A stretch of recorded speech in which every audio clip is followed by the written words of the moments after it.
Ang kristal na chandelier sa itaas ng aming mahabang Nara dining table ay tila humuhuni ng mababang tunog ng kuryente na dumadagundong sa loob ng aking bungo.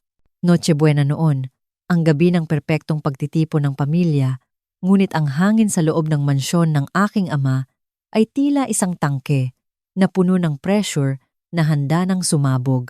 Ang amoy ng lechon de leche at mamahaling imported na wine na ako mismo ang nag-order at nagbayad sa pamamagitan ng isang discreet na delivery service, ay pumupuno sa silid.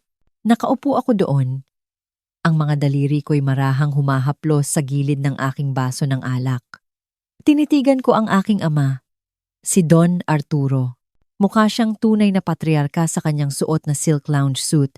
Ang kanyang buhok ay pilak na pilak at maayos ang pagkakasuklay. Nakasandal ng may kumpiyansang hindi naman niya pinaghirapan. Doon na bumagsak ang hatol. Elena. Sambit ng aking ama. Ang boses niya ay bumaba sa tunong puno ng praktisadong pagkadismaya. Hindi siya tumingin sa akin. Nakapako ang tingin niya sa kanyang alak. Kailangan mo nang itigil ito. Kailangan mo nang itigil ang pagmamakaawa para sa pera. Pasko ngayon, at sa totoo lang, pagod na kaming lahat sa kakahingi mo ng limos. Ang katahimikang sumunod ay nakabibingi. Ang aking tinidor ay kumalansing sa mamahaling porselana. Tumingin ako sa paligid ng mesa. Ang aking ina ay ayaw makipagtitigan sa akin. Ang kapatid kong si Marco ay nag-iwas ng tingin. Nagtatago ng ngisi sa likod ng kanyang serbilyeta. Ngunit ang kapatid kong si Bianca ang bumaon ng patalim. Dumukwang siya paharap. Ang kanyang mga brilyanteng hikaw na ako ang nagregalo noong kaarawan niya ay kumislap sa ilaw. Nakakaawa ka talaga, bulong niya. Kahit na sapat ang katahimikan ng silid para marinig ng lahat, pinaghirapan naming lahat kung anong mayroong kami. Ang makita kang laging namamalimos sa paanan ni Daddy, nakakahiya sa pangalan ng pamilya. Sang-ayon ang lahat, dagdag ng aking ama. Ang boses ay kalmado, patag, at talagang walang konsensya sa kasinungalingan nito. Nagpasya na kami na tama na. Wala na. Kahit 5 duling, kailangan mong matutunan ang halaga ng piso. Kahit na matutunan mo pa yan sa kangkungan. Hindi ako sumigaw. Hindi ako umiyak. Hindi ko man lang ipinagtanggol ang sarili ko. Naramdaman ko lang ang isang kakaibang lamig at linaw na bumalot sa akin, parang lagnat na biglang humupa. Sa loob ng 5 taon, ginampanan ko ang papel ng naghihikahos na artist habang lihim na nagtatayo ng isang imperyo ng negosyo sa ilalim ng isang kumpanyang hindi nila kayang pasukin. Sa loob ng 5 taon, tahimik akong nagpapasok ng daan-daang libo buwan-buwan sa trust fund ng pamilya na siya nilang ikinabubuhay. Hinayaan silang maniwala na ito ay mula sa natitirang matalinong pamumuhunan ng aking lolo. Dahan-dahan akong tumayo. Hindi ako tumingin sa pagkain. Hindi ako tumingin sa mga regalo, sa ilalim ng Christmas tree, na lahat ay binili gamit ang aking black card. Naiintindihan ko, sabi ko. Ang boses ko ay bulong na walang halong emosyon. Tama kayo. Panahon na para tumigil. Lumabas ako ng silid. Sa likuran ko, narinig kong tumawa si Bianca. Sa wakas, nakaramdam din siya. Lumabas ako sa malamig at preskong hangin ng Disyembre. Sumakay sa aking kotse, isang simpleng sedan na ginagamit ko lamang para sa mga pagbisita sa pamilya, at inilabas ang aking telepono. Nagdial ako ng numerong hindi sa kaibigan o kasintahan. Dumiretso ito sa isang pribadong linya sa Zurich. Ito si Elena Vance, sabi ko. Ang hininga ko ay lumilikha ng hamog sa windshield. Identity verification. Echo. 7-9er. Kailangan kong isagawa ang total liquidity freeze sa Final 21 distribution account. Ang bank manager sa kabilang linya ay hindi nag-atubili. Naiintindihan, Miss Vance. Ang Final 21 account ang nagpopondo sa pangunahing dibidendo ng tahanan para sa pamilya Vance. Tama. Puputulin nito ang lahat ng linya ng kredito at mga paulit-ulit na pagbabayad. Gawin mo, utos ko. At ilipat ang titulo ng mansyon sa Alabang mula sa holding company patungo sa aking personal na portfolio. Panahon na para umalis ang mga nangungupahan. Upang maunawaan kung bakit ko ito ginawa, kailangan ninyong maunawaan ang kasinungalingang aming kinabuhayan. Ang aking amang si Don Arturo Vance ay isang lalaking puno ng prestihiyo ngunit walang laman. Nawala niya ang huling sentimo ng tunay na yaman ng pamilya noong ako'y 18 anyos pa lamang dahil sa sunod-sunod na palpak na sugal sa real estate. Masyado siyang mapagmataas para aminin na nabigo siya. Kaya ginugol niya ang sumunod na dekada sa pagpapanggap. Ako ang nakakita sa mga sulat ng bangko. Ako ang nagpupuyat sa aking dormitoryo sa kolehiyo para mag-aral, mag-trade, magtayo ng negosyo at magpalago nito sa edad na 24. Nakuha ko na ang una kong milyon. Sa edad na 27, mas mayaman na ako kaysa sa pinangarap ng aking ama. Ngunit kilala ko ang aking pamilya. Alam kong kung malalaman nilang may pera ako, hindi lang sila hihingi o obligahin nila ako.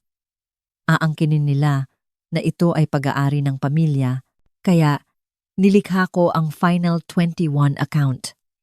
Sinabi ko sa aking ama na nakatagpo ako ng isang nakalimutang trust fund sa pangalan ng lolo. Hinayaan ko siyang isipin na siya ang namamahala nito kahit na wala siyang access sa mismong kapital. Ibinigay ko sa kanila ang marangyang buhay. Binayaran ko ang 3 kasal at 2 annulment ni Bianca. Pinondohan ko ang mga startups ni Marco na mga dahilan lang pala para magparty siya sa Siargao at Boracay.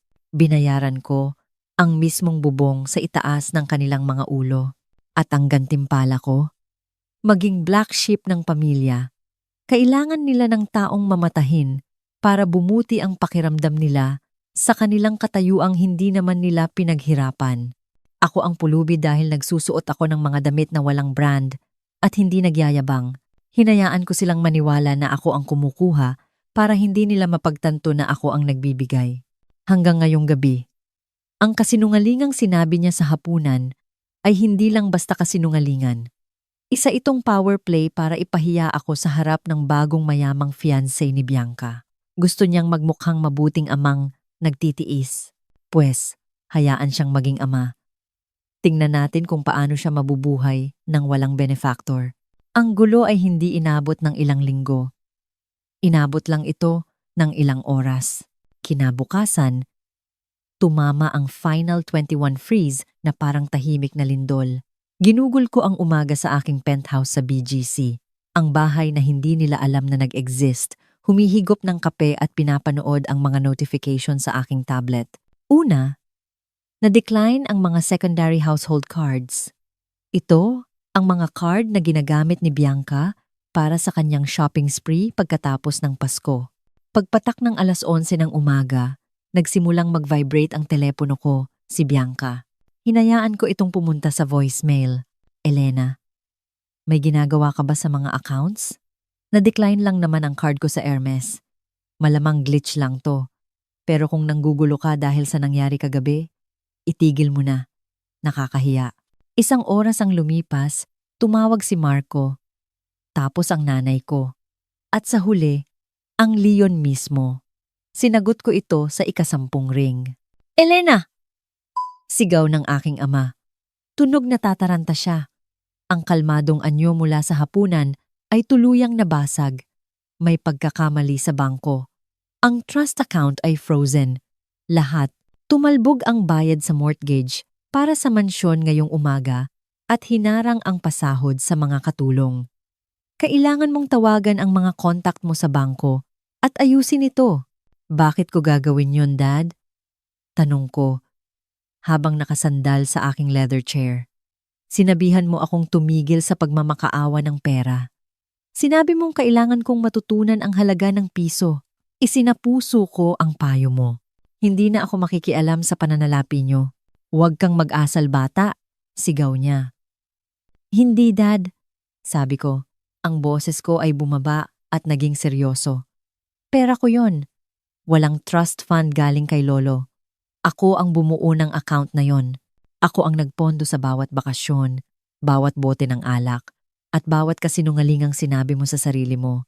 At dahil napaka-pathetic ko kamo, nagpasya akong tumigil na sa pagiging ATM nyo. Nagkaroon ng mahaba at basag na katahimikan sa kabilang linya. Naririnig ko ang mabigat at garalgal niyang paghinga. Nagsisinungaling ka. Bulong niya. Isa kang bigo. Palagi kang bigo. I-check mo ang may-ari ng bahay, Dad. I-check mo ang titulo ng mansyon. Hawak ito ng EV Ventures. Gusto mong hulaan kung ano ang ibig sabihin ng EV. Binaba ko ang telepono. Ang sumunod na ilang araw ay isang symphony ng kaguluhan. Ang pag-freeze sa Final 21 ay nagsimula ng domino effect. Nang mawala ang buwan ng pagpasok ng pera, ang mga pribadong utang ng aking ama, mga utang na itinago niya kahit sa aking ina, ay biglang lumutang. Ang mga pinagkakautangan na napatahimik dahil sa tuloy-tuloy na pagbabayad ng interes mula sa aking account, ay biglang natuklasang tuyo na ang gripo. Nanood ako sa pamamagitan ng mga security camera na ipinakabit ko sa mansyon sa ilalim ng dahilan ng proteksyon. Nakita ko ang mga humahatak ng sasakyan. Nakita ko si Bianca na sinisigawan ng isang lalaking nakauniporme habang hinihila ang kanyang convertible. Nakita ko ang aking ama na nakatayo sa balkonahe. Mukhang matanda at mahina. Napagtatanto na ang kangkungan na ipinanakot niya sa akin ay siya na ngayong sumasalubong sa kanya. Makalipas ang 2 linggo, bumalik ako sa mansyon, hindi bilang panauhin, kundi bilang may-ari. Malamig ang bahay. Hindi na nila kayang bayaran ang kuryente para sa heater. Ang engrandeng Christmas tree ay lanta na at naglalaglagan na ang mga dahon sa sahig. Ang aking pamilya ay nakaupo sa sala. Nagsisiksikan sa paligid ng isang maliit na electric heater. Iba na ang itsura nila. Wala na ang kayabangan, napalitan ng hilaw at desperadong takot. Tumayo si Bianca nang pumasok ako. Ang mukha niya ay namumugto sa kaiiyak. Elena, parang awa mo na. Hindi namin alam, sabi ni Dad. Sabi ni Dad sa kanya, "Yon, patawarin mo kami. Ibalik mo lang ang mga accounts. Hindi kami pwedeng mabuhay ng ganito." Ang bilis mong tawagin akong nakakaawa, sabi ko, nakatingin sa kanya. Nasiyahan ka. Kailangan mong nasa ilalim ako para maramdaman mong nasa itaas ka. Kumusta ang pakiramdam sa sahig, Bianca? Napapikit siya at nag-iwas ng tingin. Ang aking ama ay nakaupo sa kanyang upuan. Ang kanyang velvet jacket ay may mantsa na. Hindi siya tumingala. Ipinahiya mo ako, garalgal niyang sabi. Ang sarili mong ama. Ipinahiya mo ang sarili mo noong nagsinungaling ka sa pamilya mo para lang haplusin ang sarili mong ego, sagot ko. Hindi ako ang sumira sa pamilyang ito, Arturo. Tumigil lang ako sa pagpapanggap na ako ang pandikit na bumubuo sa mga delusion nyo. Naglapag ako ng isang brown envelope sa coffee table. Ibinibenta na ang bahay, sabi ko. Tinanggap ko na ang offer mula sa isang developer. Mayroon kayong 72 oras para mag-impake ng inyong mga personal na gamit. May maliit na apartment sa Maynila, 2 kwarto. Bayad na ito para sa 1 taon. Pagkatapos niyan, Marco, kailangan mo nang maghanap ng trabaho. Bianca, baka gusto mong ibenta ang mga brilyanteng binili ko para sa'yo. Dad, pwede kang mabuhay sa pensyon mo sa SSS. Nabalitaan kong yan ang ginagawa ng mga taong nakakaunawa sa halaga ng piso. Hindi mo pwedeng gawin to! Sigaw ni Marco, kahit na wala ng tapang ang boses niya. Nagawa ko na, sabi ko. Ang final 1-2-in-1, ang dulo ng linya. Binigyan ko kayo ng 21 pagkakataon na tratuhin ako bilang tao sa halip na isang bangko. Kagabi ang 21. Tumalikod ako para umalis. Pagdating ko sa pinto, huminto ako. Oh, at Dad, maligayang Pasko. Sana nasiyahan ka sa hapunan. Yun na ang pinakamahal na hapunang matitikman mo. Lumabas ako ng bahay at hindi na lumingon pabalik. Malamig pa rin ang hangin, ngunit sa unang pagkakataon sa buhay ko, hindi ko naramdaman ang ginaw. Naramdaman ko ang init ng apoy na sa wakas ay tinalikuran ko na. Isang apoy na masyadong matagal na pinapanatiling buhay ng sarili kong diwa. Nagmaneho ako pabalik sa lungsod, sa aking buhay, sa mundong binuo ko gamit ang sarili kong dalawang kamay. Ang katahimikan sa loob ng kotse ay hindi malungkot. Ito ay mapayapa.